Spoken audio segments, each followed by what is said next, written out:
Mysterious. Hey Reddit, what was your thank God I looked at the contract moment? Story 1. I signed up for a gym membership on a whim and got sketched out when they initially charged me $250 instead of only the $90 for the month. I went home and legit didn't sleep because I was so mad I went through with it. I called and asked the next day to see if I could cancel, and almost everyone I spoke to said either no, it was impossible, or only if I moved to an area that didn't have the gym. I checked the contract and you could cancel within the first 2 weeks, and I was only 3 days into the contract. You bet your I canceled so fast. Edit. Lifetime Fitnesses. Story 2. Landlord agreed to let me move out a month early since he wanted to lease the apartment to someone else. We had to sign new paperwork to let me out of the original lease, and to make me agree to be out by an earlier date. I knew he was a recently convicted forger, so I made sure to read what I was signing. He'd added the condition that if anything fell through with the new tenant, that I would still be on the hook for rent after I moved out. I called him out on it, and he said, "Oh yeah, I just added that part to protect myself." Then he stole my deposit. I still need to take him to court for that. Fuck you, John. Edit. Okay. You all convinced me. I've got a few more months before the statute of limitations is up. Just left him one final voicemail and will proceed with the civil case if I don't get my check by the end of this week. Story 3. Went to buy a new phone for $200. The employee told me they were closing soon and asked if I could come back the next day to sign the paperwork. The $200 mysteriously changed to $300 while the document was sitting in a desk overnight. Called them out on it and got it from somewhere else. Story 4. My wife and I were at a car dealership buying our first car. The dealership was offering special no-interest financing for recent college grads, and we were using that to finance the car. The finance guy presented us with 2 options, a 3-year payment plan and a 5-year payment plan. The whole time he made it sound like the 0 interest applied to both, and so we went for the 5-year plan to get a lower payment. Finance guy tries to get us to sign without reading the paperwork, but we weren't having that. Come to find out, the longer payment plan didn't qualify for the no-interest deal, and we were getting charged 5%, which is of a lot more than 0. We got and threatened to walk out after we realized what they were trying to pull and got them to come down on the price. I know they've pulled that on other recent grads who don't read the paperwork and just sign. Story 5. Some workplace that demanded at least 4 years of employment, or else I would have had to pay for those 4 years as you would pay for a course in case of earlier quitting. Story 6. Went to pick up my car from the dealership and it said by signing the paperwork it gave them permission to lend my information to third parties. Nope. Story 7. When I bought my car new 3 years ago, the finance department processed and had me sign paperwork at a certain price. Then they called me 3 days later and told me that their lender fell through, and I would actually have to pay an additional $100 a month. I brought in the paperwork with the price I signed for and the keys. Told them they would stick to the contract or they could have their car back with the additional mileage. Apparently, this is a fairly common practice at car dealerships. Beware. Story 8. I had taken some helicopter flying lessons and was considering switching careers to that. So I found a flight school and applied for a student loan. Fannie Mae was the only one that would cover it. And when I got the final paperwork, the interest rate was higher than they told me over the phone, and the total payment to them was going to be well over $200,000. So I canceled and didn't go to flight school. Edit. Sorry everybody. I meant Sally Mae. Story 9. At my high school, they set up Wi-Fi for us to use. However, in the terms of service, it said that by signing into the network,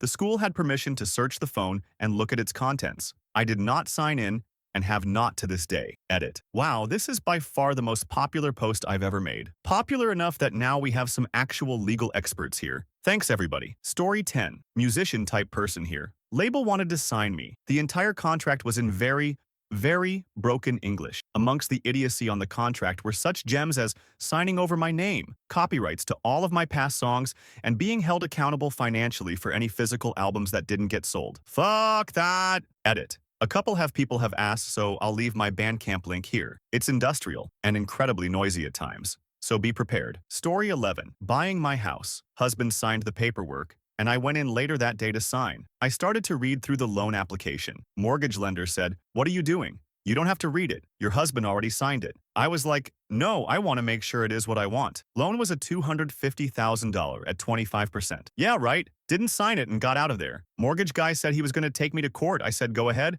It would be cheaper than what he wanted me to sign. Took over all the mortgage stuff from then on. Mortgage guy was a friend of a high school friend of my husband. Edit.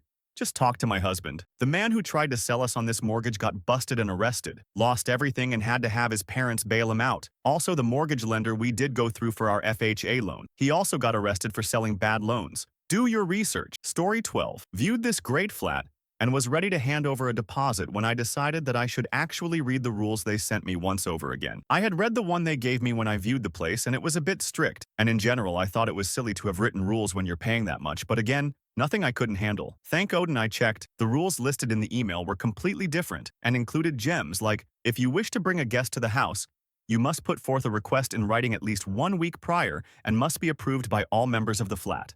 There will be no guests allowed after 10 p.m. Absolutely no guests staying over. Any guest that comes over will require a $20 fee to go towards water usage for toilets. I'm like, you want me to pay over $1,000 a month for my own private room and not be able to invite people to come over without jumping through ridiculous hoops? Noped out real quick. There were a few other ridiculous things, but that took the buns. Story 13. We were in the process of selling our business. My wife's car was registered under business. We sat down with our lawyer to discuss what is included in the sale, equipment, supplies, etc., and we clearly told him the car is not included in the sale. Well, guess what? We received the typed-up contract from our lawyer, and he had added the car along with other things. Thank God we read it and had it removed before signing it and sending to buyer's lawyer. Story 14. Was sent a freelance contract for a job offer in the media industry. I was a graduate at the time with 2 years experience, was offered $6.50 hourly pay, and with the expectation that I must be available to work 5 hours per week. I had to use my own car for business purposes, but couldn't claim expenses for fuel, mileage. And above all, the contract demanded full rights for the company to use any creative works I produced within 2 years before the start date of the position. I didn't accept the job. Story 15. My husband, then fiancé, was getting ready to buy a used car that's often used for street racing, yacht rally racing. He doesn't do that, but it's a fun car to drive, and is pretty much sure to have aftermarket modifications if it's been owned by someone who used it for racing or as a status symbol. My husband had done his research, and neither of us were going to be taken for a ride, and even though this was the car we absolutely wanted, we were prepared to walk away. It was fairly low mileage. The dealer, a third-party outfit, not a brand dealership, kept swearing up and down that the car was still under manufacturer's warranty and had no aftermarket mods. I was skeptical. I knew that if the car had any aftermarket mods, the warranty would be void for that portion of the car, if not the whole thing, depending on the extent of the influence of the mods. I read every piece of paperwork they wanted my husband to sign and explained them to him, but I couldn't find anything that guaranteed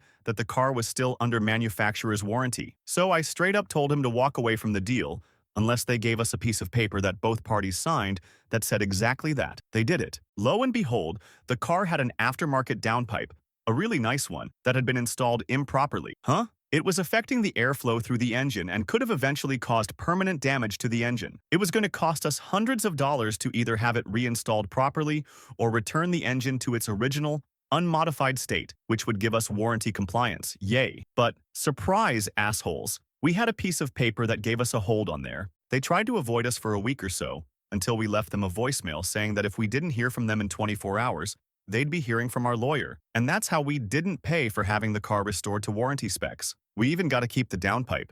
It's kind of spiffy. Edit. The car is a Mazda Speed 3. Story 16. Mine wasn't really extreme, but my GF and I were shopping for houses, and we were checking out a townhouse-style condominium. The price was within our budget, and the monthly maintenance fees were average for the area. It was an open house event hosted by a retailer, so the property's annual expenses were included in a pamphlet. I found that on top of the regular monthly maintenance fees, around $350, there was an additional expense of $800 every 6 months. I asked why there was an additional expense if there were already regular fees. She responded that the extra $1,600 per year was used to keep the fees low. I responded that the fees are average for the area, and many places in the same neighborhood are already lower. Long story short, it was a nice house, but we didn't pursue it further. I'm on board with the idea of condo fees if they cover things that I would normally pay for, like heat, water, snow removal, garden care, etc., and if needed additional expenses for major upgrades like new roofs or doors, windows. But expecting 12 houses in the row complex to each kick in a $1,600 bonus every year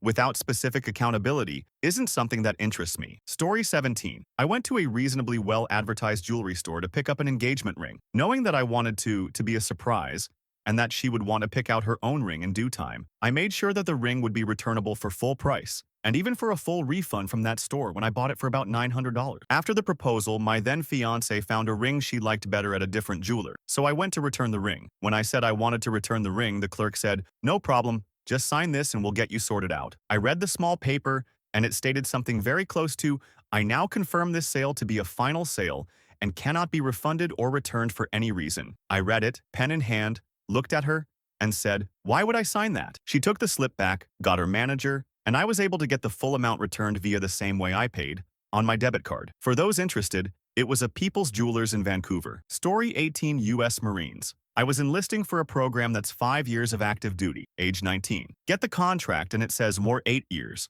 Nobody had ever mentioned anything about that. I ask and the recruiters point out that it's an overall 8-year contract, but only 5 active, and the other 3 years I can serve in the reserves, or in the inactive ready reserve. They explained that IRR means you still are eligible for service on paper, but have no monthly or annual obligation except keeping your address updated, and that all it means is, if World War III breaks out and they're drafting guys anyway, you'll come back in at your old occupation and rank. So I signed. Note this was pre-9/11 when we had no major wars going on. 9/11 happens. I do 2 tours in Iraq while on active duty, and 6 months before my 8 years is up, I get involuntarily recalled and sent to Afghanistan for 6 months. Story 19. I just bought a used car and my wife and I had to bring our newborn. She hadn't pooped all day, and I knew from her doing it the day earlier that a monster was brewing. Well, it happened in the finance office and she all over me. Now, just before this, we talked about the $250 cancellation option, how I didn't want it, how I sold cars in my past.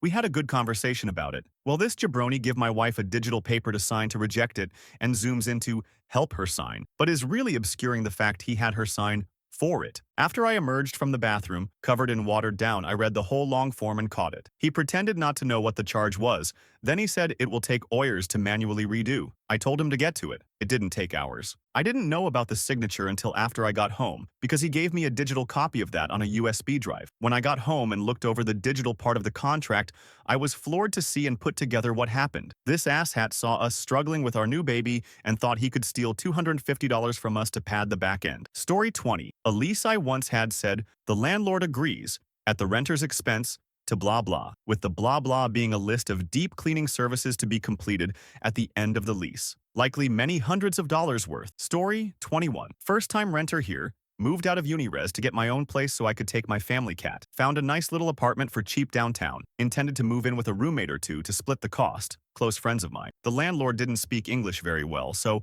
although he insisted, "Oh yeah, everything good, everything okay," I wasn't sure he understood what I wanted. When he brought out the contract, it said in writing that pets were not allowed, and the cost would increase for more people living there. I pointed it out to him, but he retorted to the effect of, "I use this contract for all tenants. Those rules don't apply to you." Bull. I told him I wasn't signing unless he rewrote the contract, but he refused, saying he wasn't going to waste time pandering to paranoid people. I offered to write the contract myself, and was baffled that he agreed to it. So I wrote up my own contract with super lenient conditions, making sure to protect my own. Had a lawyer look at it and notarize it, and now I live with my cat and roommates at the original cost. Story 22. We were young. My friend signed for a pre-owned Audi and came over to my house. Said it was like $300-ish a month, and in his glove box I read the paperwork and tell him, "You know, this says $550 a month, right?" He was clueless, but thankfully it was over a weekend, so Monday morning he went back and caused a scene to give the car back without penalty. Story 23. My wife and I were 3 days away from signing paperwork to buy a condo, and they sent us the latest, and we noticed that they changed the interest rate by a tiny amount, like 2%. They said the change was because they reran our credit,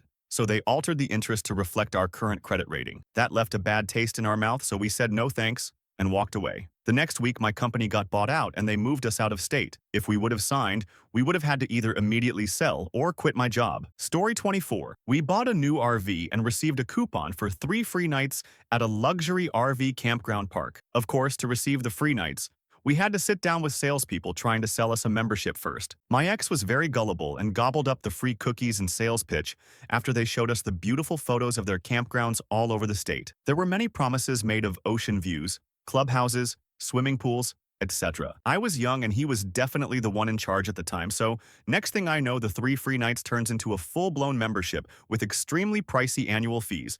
But now we can camp anywhere, anytime, right? We head out that weekend to the dedicated property for the free nights, and it's an absolute hole. There is no ocean view. The pool is covered in scum. The clubhouse has the smell of a mismanaged senior home with 3 residents staring at us oddly. Basically, it's a gravel-lined trailer park for people who live in their RVs. I'm pissed. The kids are sad and trying to play on the rusty swing set. We bailed out that night after driving 3 hours, and the next morning he tried to cancel. They had told us we could cancel anytime. Yeah, right. After rereading the contract, this was a lifetime membership, and you could not cancel it without following their exact fine print instructions of cancellation via certified mail written in the blood of your firstborn. It also had to be done within 48 hours of signing. These assholes send people away for 3 days to a dump, so when you come back, you're contracted for life like a timeshare. Lucky for us, my fit got us home within 24 hours, wrote up their ridiculous demands for cancellation, and booyah head right out of there. Then they tried to not refund us despite it all, and I threatened them with litigation, so they finally did. I have a scathing Yelp review about them that gets regular votes for being useful and funny. They recently tried to get it removed and failed. Suck it, you dirty, rotten leeches. Story 25. I went to sign up at Snap Fitness, and it said they'd charge a $50 gym enhancement fee every year. They said it would go to equipment upgrades. I told them that's what my monthly fees should be going to. They refused to remove the fee, so I bailed and went to Anytime Fitness. They immediately proceeded to pull the same, plus the key fob to get in was going to cost me $70. You can buy a pack of 100 of them for like $20 on Amazon. They too refused to budge, so I backed out. Eventually, I moved to an apartment with an on-site gym, so that worked out for the better. Story 26. Looked at renting a house about 7 years ago, and the homeowner had inserted some of her own clauses into the standard tenancy agreement. Now, this is absolutely fine to do, but they were purposefully put into different sections of the document, so if you read the part detailing security deposit, you wouldn't see her additions, as she put them in another area on the paperwork. One clause was that no footwear of any kind can be worn inside the property. Failure to adhere to this will mean the whole property's carpeting must be professionally cleaned. Another was the waiving of the mandatory notice period before the homeowner can come by and inspect the property. There's supposed to be a minimum amount of time they must give you notice-wise before they can come over, unless there is a serious property fault, leak, etc., so that they can't just turn up unannounced. She wanted that waived so she could check we were treating her property right, and if we weren't, then we'd be immediately evicted. I also caught her telling a relative that she registers eviction proceedings upon the start of the tenancy so she can evict them as soon as she decides they've broken her rules. There was a mandatory waiting period between commencement of eviction proceedings and being able to actually get enforcement officers to evict a tenant. Not sure of the current rules on this anymore, as I don't have as much to do with rental properties now. Noped out of that house really quickly and got a much bigger, cheaper house, albeit more of a death trap, a few streets away. Story 27. Had company I worked for bought by another. The handover included new contracts for all staff with the new owners. I went through every word, and glad I did, as one clause gave the new owners rights over any IP I had ever had. Egg if I had a patent from before I even worked for the previous company. I was signing away all rights to it to the new owners without any compensation. This included if they ever moved into a new area of business. So if I suddenly got successful in another field outside of work time and nothing to do with their business, they were allowed to just start a new field of endeavor and take everything from me. I'm extra glad I did check, because they later proved to be deceitful and dishonest. Kept on changing our salary payments, super contributions, accidentally forgetting to pay us, all sorts of stupid stuff. Story 28. Recently, I just started a new job, and the employee agreement said I wasn't eligible for overtime, but it was something I 100% confirmed I was eligible for, and it was in my job offer letter. I pointed it out on the spot, and HR crossed it out and initialed it. She claimed she must have grabbed the wrong agreement by mistake. I hope there wasn't anything else in the agreement that didn't pertain to me. It did have a forced arbitration clause that I'm still unhappy about, but this job is just a stepping stone for me. Story 29. Bit long, but satisfying, to me at least, was leasing with a big apartment company where I had a garage along with my apartment. The lease contracts they cook up are 20+ pages long and naturally slanted heavily in their favor, and they use them as clubs against their tenants. Generally scummy behavior all around. They removed the restricted access gates because they were tired of maintaining them and kept advertising it anyway, etc. So the contract comes up for renewal, and they of course raise the rent on both the apartment and the garage, counting on inertia to keep me there, even though they're blatantly advertising a lower rate on the same model for new leases. Now at this point, I'm planning on leaving in a year anyway to buy my house. So I swallow it and tell them to write up the contract for me to review. I sit down and read the thing, and notice they've clearly left the garage fee off the contract, even though it's noted as being leased. I bite my tongue and read it over, and yes, according to the paperwork, the sum total of everything was the price of just the apartment, and the total is less than what I paid the previous year. I sign it, fully expecting to hear back that they made a mistake before the property manager countersigns it. A few days later, I get my fully executed contract on my doorstep. Now the fun begins. I wait until the bill shows up on their payment website and call them up saying, there seems to be some mistake. You're charging me X when my lease is for Y. Please correct. They tell me they'll review. A couple days later, they call to say, oh, it's just a mistake in the paperwork. You can either pay the full amount or we can take the garage off your lease. Oh, no, no, no. My contract clearly states the apartment and the garage is this price. Please correct your billing. I paid them the amount owed per the contract on the 1st. Now come the threats.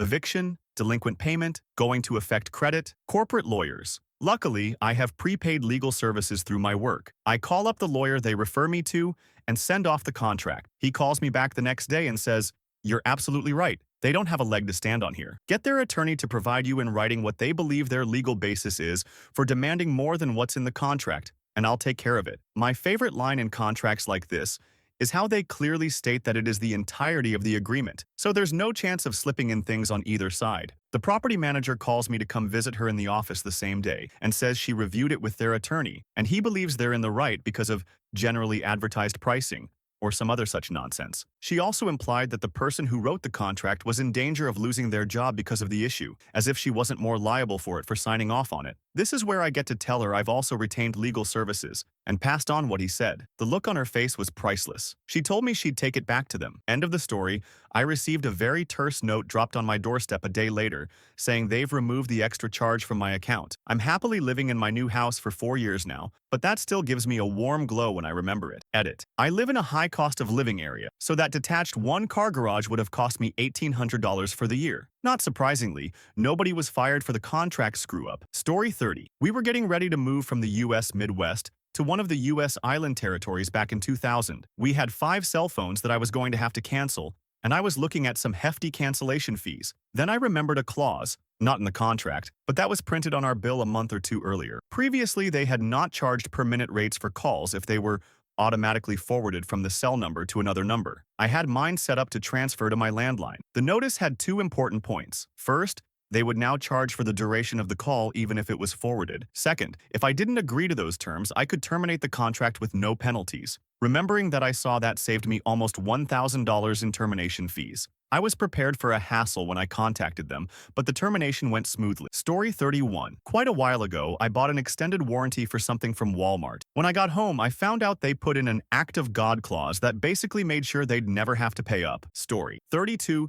2 years ago, I went to buy a used car. I really liked it, test drove it twice, and went in for the paperwork. They ran the numbers and gave me the paperwork to review. I busted out my phone and started doing the math on it, using one of those websites that calculates auto financing and interest for you. I did the math with the website and on my own 3 separate times while they stared me down. The numbers didn't add up. Turns out they had it set up that payments wouldn't officially kick in until 60 months, but would still be accruing interest that entire time. Screw that.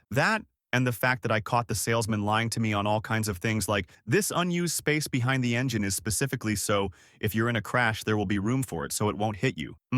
No. It's a low-end model with a tiny engine. Don't try and sell this as a safety feature. Ugh. Anyways, walked out from them and got a lot of passive-aggressive and even threatening texts in the following days. Screw them. Story 33.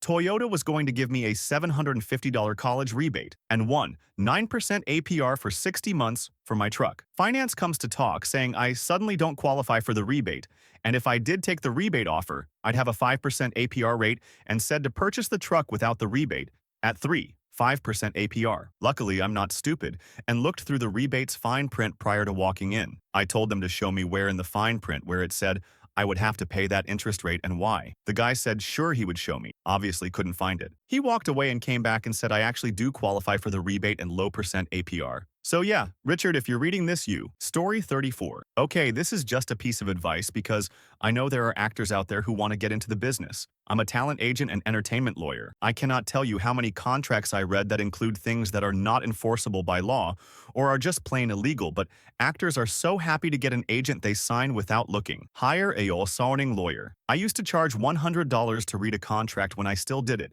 It's worth it. Example.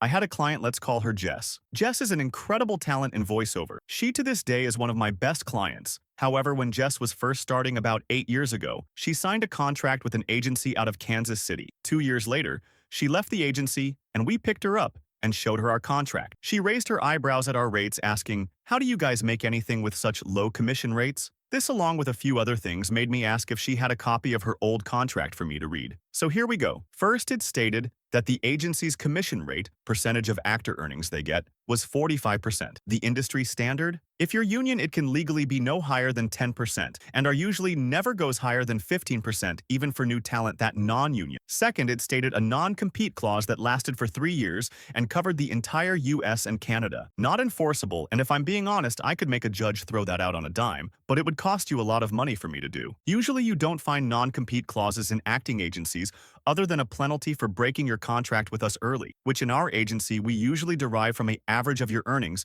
during the course of the current contract. Third, and this was a fun one, said that she could not deny appearing provided proper compensation. I was tempted to hammer this fucking company after reading this. Jess was a very attractive woman, but that changes nothing. Let me be clear to all actors, you have every right to deny a job for any reason you choose. If your agency pushes you into something against your own choice, you call a lawyer or your union rep if you have one. There were about 5 other stupid things about ownership and her responsibilities, but those are the main ones. Nothing makes me more sick than agencies taking advantage of kids pursuing their dream. They are fucking old-age snake oil salesmen who only survive off the desperation of people who have dreams. Being an actor is tough, and your agent is supposed to be on your side. It's an unwritten rule of the profession that unless there are extreme circumstances, you hold the line with your client. That's literally the rules in my agency, and I've fired people for fucking over actors for their own gain. I could go all day, but please, if you're ever in a situation as an actor or performer where there is a contract, just hire a lawyer to consult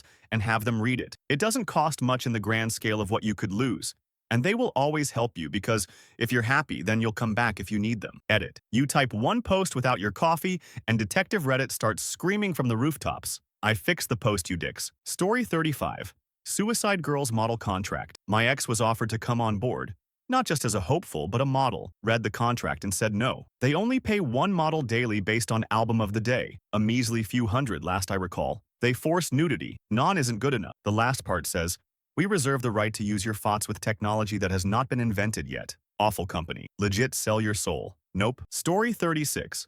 2 years ago, I went to get a new phone and plan that required a contract. The guy was like, hey, this plan comes with a free tablet. You just need to add the data coverage for it. I thought, awesome, free stuff. Then excused myself to look at the tablet in question. They were selling them for $100 without the plan. I came back and asked how much the coverage was per month. $10 per month for a year? Then I could drop the coverage with no penalty. Noped the out of that deal. Edit. Data coverage was just for 1 gig per month. I forgot to include that. Story 37. I am Mexican, born in Texas. I was set to be valedictorian, got called into the principal's office to clarify. He explained there had been some grades counted incorrectly, and I had failed to be first. Looked at the grades, noticed he was counting a grade a 3x, the grade we should have for both of us. I asked why, graduate valedictorian. They were fuzzing the math. Fuck you, Principal Shipley, and your ugly wife, stupid kids. Story 38. I paid a lawyer to draw up a contract to make an offer on a house. Dumbass forgot to change some information from the last contract he'd printed out, and gave me one with an offering price almost $60,000 more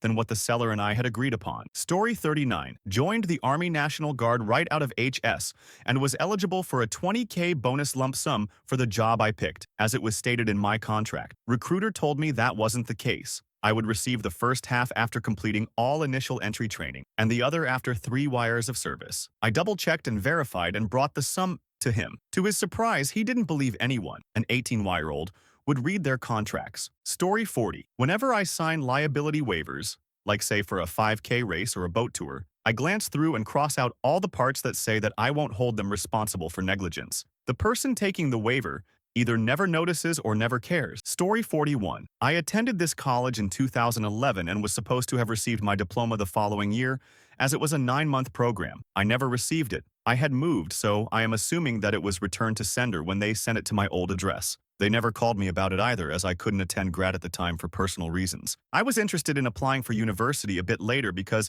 I found out that the college I had gone to wasn't a recognized institution. So, upon applying for university, they wanted the transcript from sketchy school. I went down there and told them I needed my diploma from there and that I never had received a copy in the first place. The receptionist was rude and checked the back only to tell me the original copy wasn't there and insisted that I needed to pay a fee of $35 to get it. I was pissed off because who the charges a fee for a diploma you didn't receive? So I pay the 35 even though I thought it was bullshit. I really couldn't get over it after a while, so I rummaged through my documents I had signed when I first started the school program. And lo and behold, I found a line that said the first copy or original of the diploma is no charge, but that they do charge for additional copies. I am fine with that additional copy part, but not for the original. I called their office and explained how I was charged for my first copy of my diploma that I never received, and also complained about how the receptionist treated me when I had tried to explain to her several times and nicely that I had never received my original copy. The person I spoke to found the original copy that I didn't receive. She was understanding and apologetic and said